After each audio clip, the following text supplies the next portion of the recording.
بسم الله الرحمن الرحيم، وبه نستعين، والصلاة والسلام على أشرف المرسلين.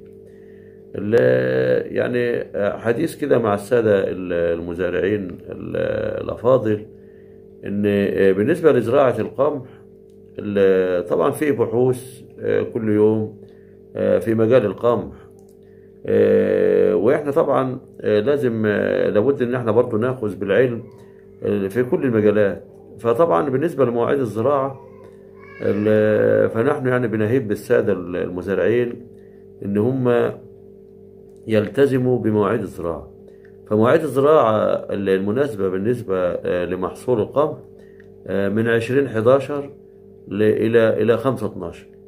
الزراعة المبكرة عن هذا الميعاد يعني بتكون ضارة بالنسبة للمحصول، وأيضا الزراعة المتأخرة.